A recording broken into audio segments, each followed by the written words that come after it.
Hi guys, today I'm going to be showing you how to find and tame a phoenix using a wyvern parasaur or an RG and a parasaur. Before we go on, I'm going to let you know this is kind of a hard tame. It's long and it's really hard to find, but the taming process isn't the most difficult. For the phoenix trap, you'll need the following: 1 foundation, 10 walls, 5 ceilings, 2 ladders, and for the taming portion, you'll need 40 oil jars, 50 flame arrows, and a torch.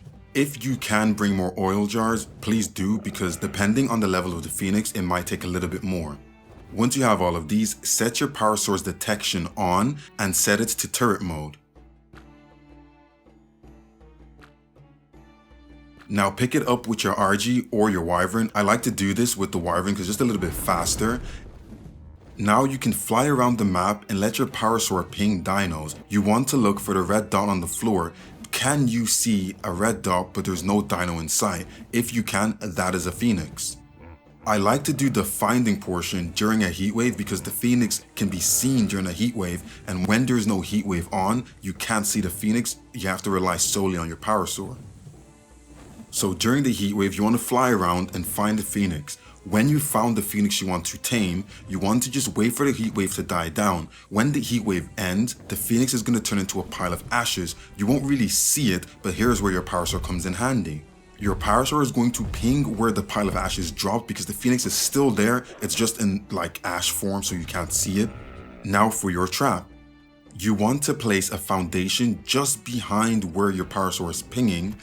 Then you want to go 2 walls high on the back end closest to the phoenix. Then using a ceiling, turn it into a hatch frame and put it above where the phoenix is, so on the outer side. Now you want to put a ceiling coming towards you and put a ladder on this to get up to that platform. Now with your stone doorways, you want to make a square around this. Then put a ceiling to the right of this and put another ladder here. Here is going to give you a topside view of the phoenix when it emerges. Now place a hatch frame just like this and then build 4 more walls on this section and cover that with another hatch frame.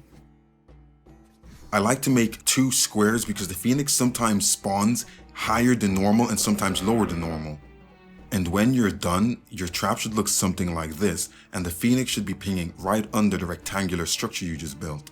So this is where it gets tedious, because now you have to wait for the next heat wave for the phoenix to then emerge, and then you can start the taming process.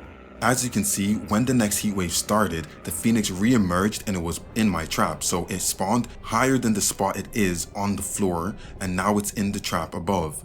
Now you want to climb up and get your oil jars ready. So get your oil jars, your flame arrows, and your torch on your hotbar. You want to throw an oil jar into where the phoenix is. If you can hit off any of the sides or the corners inside the square, you should be good. Now you want to hit this with your torch. This should set it on fire and you should see a taming bar come up on your phoenix.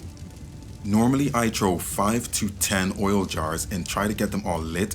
1 oil jar should light everything else as long as you keep hitting it with more oil jars. During this time, you want to let it burn. Each oil jar gives you roughly around 5 to 6%. I did this on 2x, so this is basically weekend rates.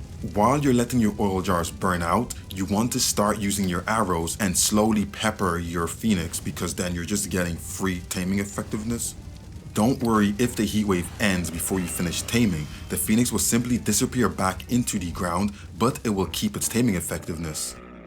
All you have to do is just wait for the next heatwave, and once it re-emerges as quickly as you can, you want to start burning it again.